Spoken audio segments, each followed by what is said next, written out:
Iya. Assalamualaikum warahmatullahi wabarakatuh. Sebelumnya, perkenalkan kami dari kelompok 4 dari kelas T PLIPA. Izinkan kami untuk mempresentasikan hasil kerja kami terkait review peraturan tentang baku mutu air limbah dan udara untuk kegiatan pertambangan biji nikel.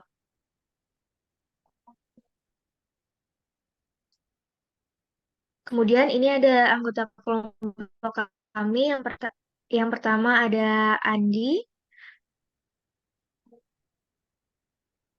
yang kedua ada Dewi Masula, yang ketiga ada Ikhlasul Kevin, yang keempat ada Abdurrahman Jamal Daulay, yang kelima ada Cyrillus Nigal Fieriko, kemudian yang keenam ada Ahnaf Nur Majid, dan terakhir ada saya sendiri, Zaina Salmas Jadi.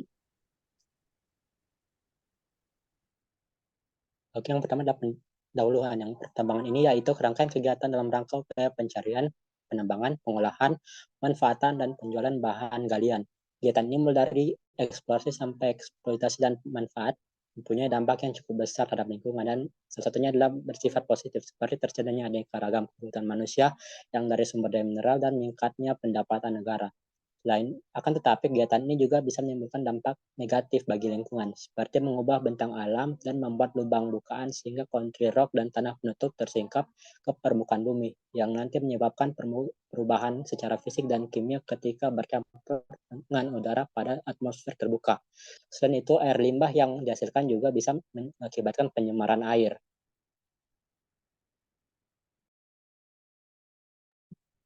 Kemudian ada landasan teori.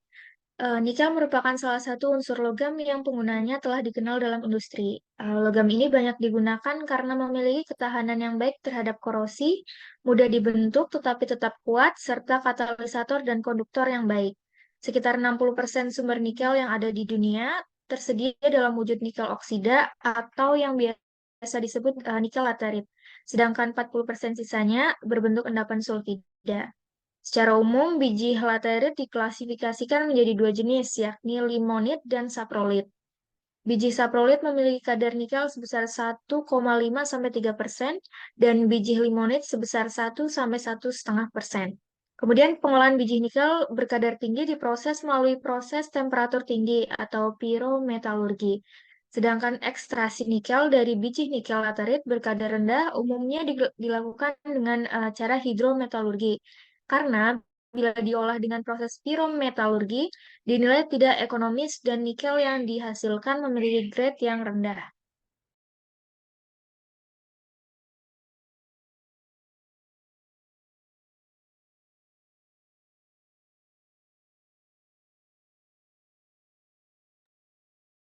Tahapan penambangan biji nikel. Yang pertama ada surface, merupakan tanah penutup dan tidak memiliki kandungan nikel, ketebalan rata-rata 0,06 meter.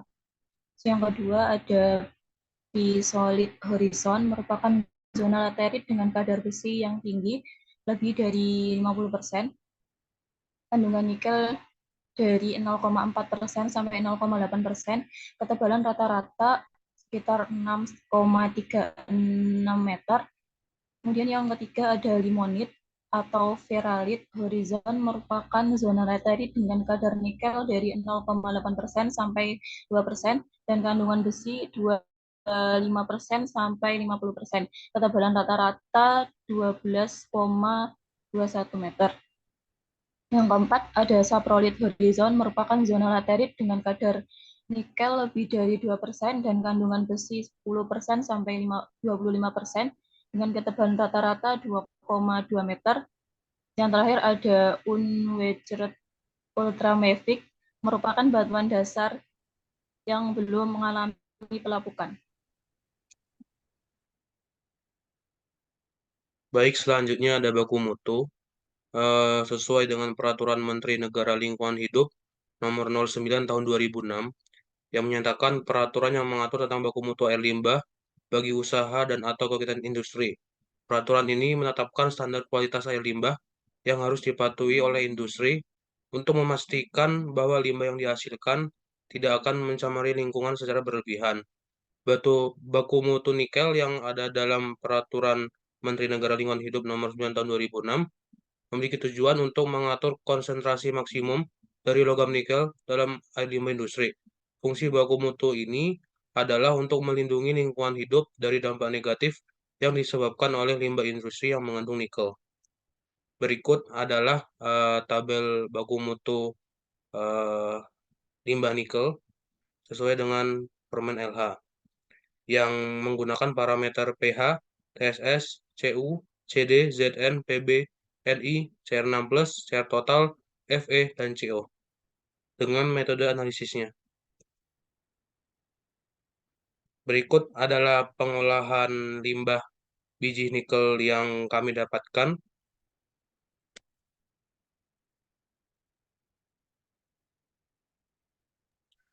Nah, ini kemudian pengolahan limbah dari nikel sendiri. Jadi pengolahan limbah hasil pertambangan biji nikel sesuai dengan baku mutu, diantaranya pengolahan CR untuk golongan ke-6 dan FeCr. Nah, ini tuh untuk CR golongan ke-6 ini dalam larutan dianalisis menggunakan metode 1,5 diphenycarbondrazit atau diatur dalam USPA 8023. Reagen yang digunakan adalah Chromafer 3 kromium dari HAK yang mengandung buffer asam dikombinasi dengan 1,5 dipenyl karbonhidrazit. Kemudian reagen tersebut di dalam larutan akan bereaksi membentuk warna ungu jika terdapat CR golongan 6. Nah, pengukuran dilakukan pada panjang gelombang 560 di Hatch DR900 multiparameter portable colorimeter.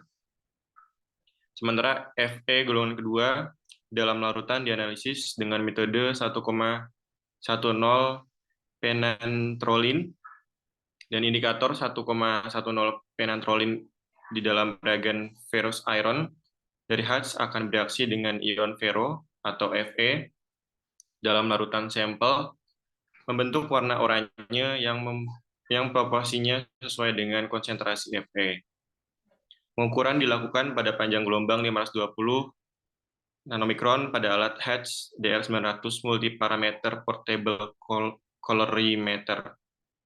Nah, total Fe di dalam larutan dianalisis dengan metode ferrofer dan reagen ferrofer iron dari Hatch mengkonversi seluruh besi larutan dan tidak larut di dalam sampel. Itu akan menjadi besi golongan kedua. Selanjutnya, besi golongan kedua dalam larutan sampel bereaksi dengan indikator 1,10 penantrolin di dalam reagen membentuk warna oranye yang sebanding dengan konsentrasi besi. Pengukuran dilakukan pada panjang gelombang 520 nanomikron di Hatch DR900.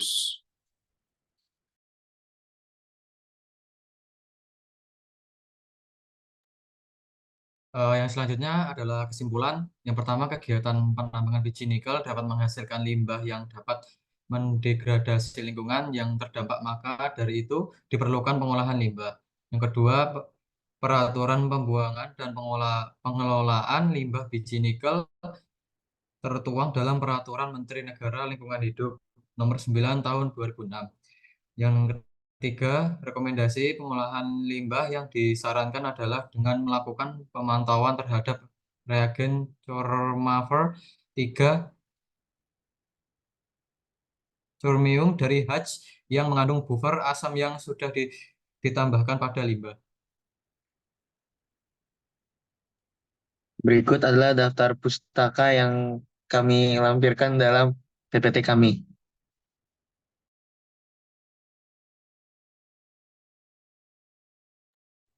Baik, sekian presentasi dari kelompok kami. Bila ada kekurangan, mohon tolong untuk dimaafkan. Sekian, wassalamualaikum warahmatullahi wabarakatuh.